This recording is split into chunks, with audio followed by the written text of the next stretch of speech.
Varicose veins కి సరైన చికిత్స కోసం సంప్రదించండి ఎవిస్ హాస్పిటల్. నమస్తే రమగారు. నమస్తే జయ. రమగారు, మనకి చాలా పురాణ ఇతిహాసాలు ఉన్నాయి. మన వీలు వెంబడి మన ఇష్టాన్ని బట్టి ఉత్సుకతని బట్టి చదువుకుంటూ ఉంటాం కదా. అయితే గరుడ పురాణం తీసుకుందామండి. నాకు తెలిసినంత వరకు చాలా తక్కువ మంది చదువుతారని నేను అనుకుంటున్నానండి. అసలు గరుడ పురాణం ఏం చెప్తుంది? అందరం చదువుకోవచ్చా? దీనికి ఏమైనా ప్రత్యేకమైన నియమాలు అలాంటివి ఏమైనా ఉన్నాయా రమగారు? సాధారణంగా ఎవరు చదవరు కదండి, ఎవరికీ తెలియదు. ఇదివరకటి కాలంలో గరుడ పురాణం పేరు తెలిసిన వాళ్ళు వేళ్ల మీద లెక్క పెట్టచ్చు. కరెక్ట్ రమగారు. సోషల్ మీడియా వచ్చాక పుణ్యం కట్టుకుందాం. సోషల్ మీడియానే పుణ్యం కట్టుకుంది. గరుడ పురాణం ఏమిటో ఏమిటో ఏమిటో. ఈ గరుడ పురాణాన్ని ఫస్ట్ ప్రజలందరూ సెర్చ్ చేసింది ఆ విక్రమ్ గారి సినిమా తర్వాత.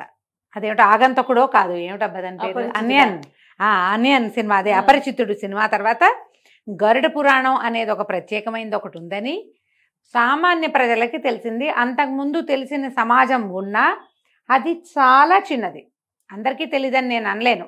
కొద్ది మందికి తెలుసు, అతి కొద్ది మందికి మాత్రమే తెలుసు. ఈ గరుడ పురాణం గురించి తెలిసిన అతి కొద్ది మందిలో కూడా చదివిన వాళ్ళు అతి కొద్ది మందిగా ఉంటారు. దాని గురించి దానినే విన్నవాళ్ళు, గురించి వినడం కాదు, అదే విన్నవాళ్ళు ఇంకా తక్కువ, అంత తక్కువగా జరుగుతుంది. అది మనకు సాధారణంగా మనం వినే పురాణాలు ఏముంటాయి జయ? జనరల్గా ఏం వింటాం?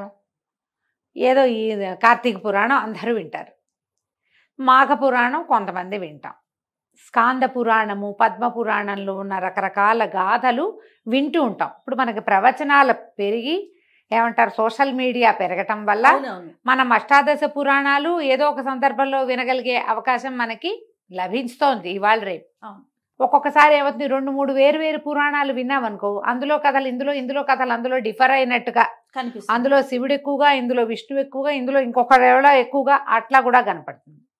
ఈ కన్ఫ్యూజన్ వల్ల ఈ మొత్తం పురాణాలన్నీ తెలుసుకోవాల్సిందేనన్న భావాల కంటే పురాణాంతర్గత గాథలు వినటమే మనకి కద్దు అలాగే కనపడుతుంది. ఇప్పుడు మనం చెప్పుకోబోతున్నటువంటి గరుడ పురాణము మహావిష్ణువు చేత ఆయన వాహనమైన గరుత్మంతుడికి చెప్పబడింది. ఇందులో ఇది పూర్తిగా అని అనలేం, కానీ ఇందులో ఎక్కువ భాగం మానవుల జన్మలు, మరణము, జనన మరణాలు, జననానికి ముందు జరిగేది, మరణానికి తర్వాత జరిగేది, ఈ మధ్యలో వీళ్ళు చేసిన క్రియాకలాపాల తాలూకు శిక్షలు, కర్మానుభవాలు, దాన్ని ఎట్లా అనుభవించాలి అనేటువంటి రకరకాల వ్యవహారాలని ఇందులో చెప్పారు. ఓకే. జన్మాంతరమైనవి కూడా ఏ పాపాల వల్ల ఎలాంటి శిక్షలు పడతాయి, నరక ద్వారం, దానికి వెళ్ళే దారి, ఎలాంటి దౌర్భాగ్యపు పనులు చేసిన వాళ్ళు ఈ నరక ద్వారంలో ఉన్నటువంటి, దక్షిణ ద్వారంలో ఉన్నటువంటి వైతరణిని దాటాల్సి వస్తారు. వైతరణి అనేది ఒక నది, చీము నెత్తురుతో దుర్గంధభూయిష్టంగా ఉంటుందిట. దాన్ని ప్రతి జీవుడు దాటవలసిందే.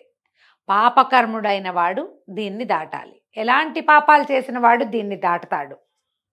ఇలాంటి విషయాలన్నీ ఇందులో చెప్పబడ్డాయి గరుడ పురాణంలో. ఇప్పుడు మరణానంతర విషయాలు అవటం వల్ల ఇది జీవుడు, మనము ప్రతిరోజు ఎల్లప్పుడూ వినవలసినవి, చదవలసినవి కాదని దీని మీద ఏదో చిన్న నిషేధం ఉన్నట్టు కనపడుతుంది.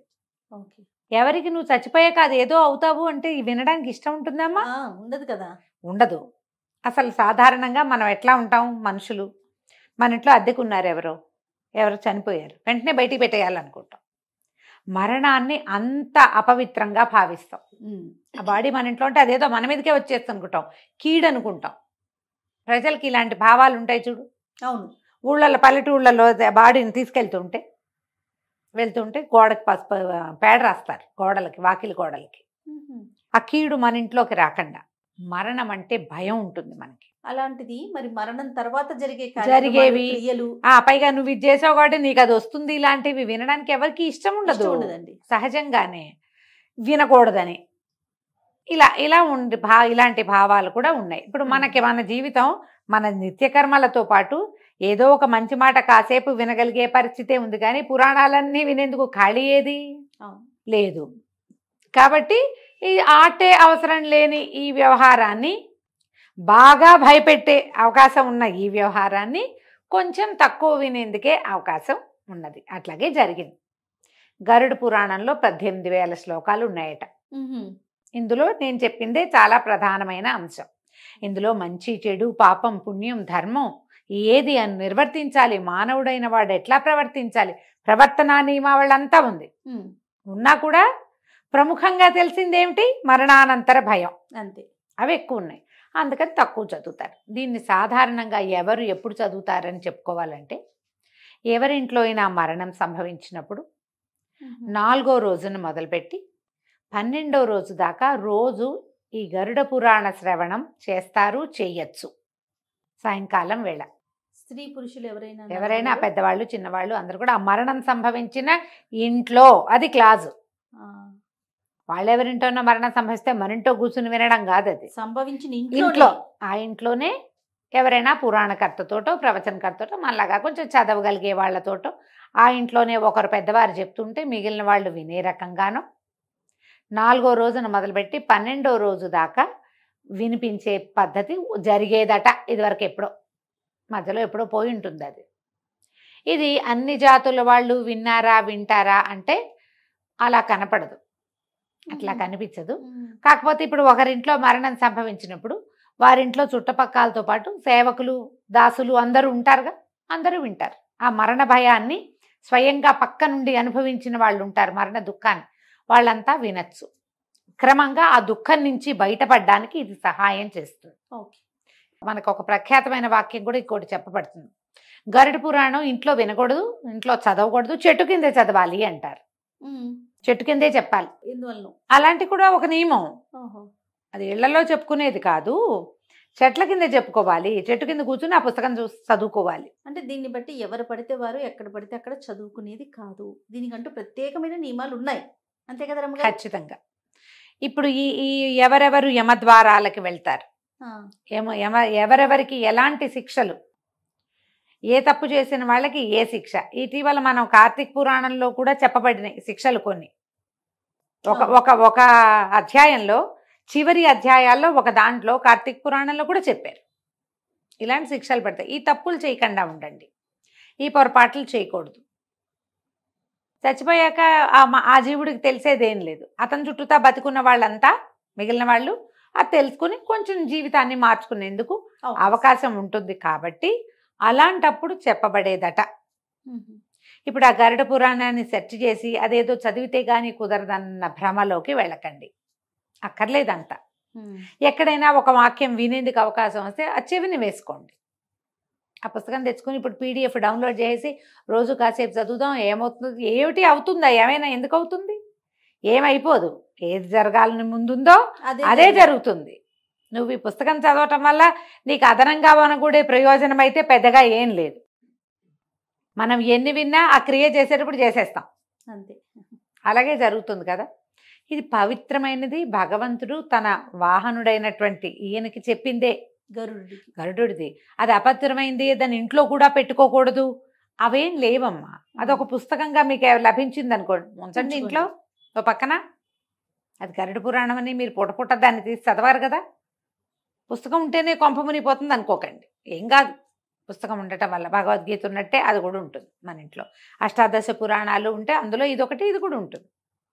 ఎవరికైనా ఈ సందర్భం వచ్చినప్పుడు మనం జనరల్గా మనం మనుషులు ఎట్లా ఆలోచిస్తారంటే, ఇప్పుడు పక్క ఇంట్లో ఏదో మరణం సంభవించింది అనుకుందాం, మన ఇంట్లో గరుడ పురాణం ఉంది, ఇచ్చాం పుస్తకం, వాళ్ళ ఇంట్లో పుస్తకం చదివారు 10 రోజులు తర్వాత మీకు ఏమనిపిస్తుంది, చావింట్లోకి వెళ్ళొచ్చిన పుస్తకం మనకెందుకు అనిపిస్తుందా అనిపించదా జయ?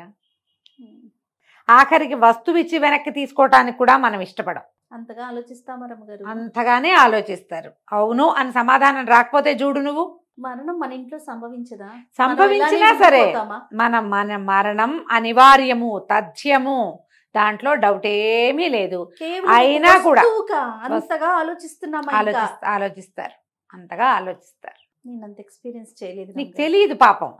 నీకు తెలియపోవటం వల్ల సంతోషంగా ఉన్నావు నువ్వు. విషయాలు ఎక్కువ తెలిస్తే బాధగా ఉంటుంది. ఏమిటి మనం ఇలా ఉన్నాం అనిపిస్తుంది. వాళ్ళు ఇళ్లలోకి వెళ్ళిన వస్తువులు రానివ్వరు వెనక్కి, పుస్తకాలు కూడా రాకూడదు, ఇలాగే ఉంటుంది. మరి మనం వెళ్ళి చూసొస్తాం, మరి మనం ఏమవ్వాలి? స్నానం చేసాంగా మనం, అయితే పోయినట్లేనా మొత్తం? పోయింది మరి, స్నానం చేస్తేనే పోతుంది. అదే ఇలా మాట్లాడితే అది వితండవాదం కింద వితండవాదం. వెళ్ళిపోతుంది. చాలా మంది వెళ్ళరు కూడా, ఆ. చాలా మంది వెళ్ళరు, తర్వాత వెళ్ళి పలకరిద్దాం అనుకుంటారు. అది మనం వెంటబడి వచ్చేస్తుంది అనుకుంటారు. మా మిత్తి అట్లా, మృత్యువు అలా భయపెడుతుంది జయ. దాన్ని తప్పనలేం మనం.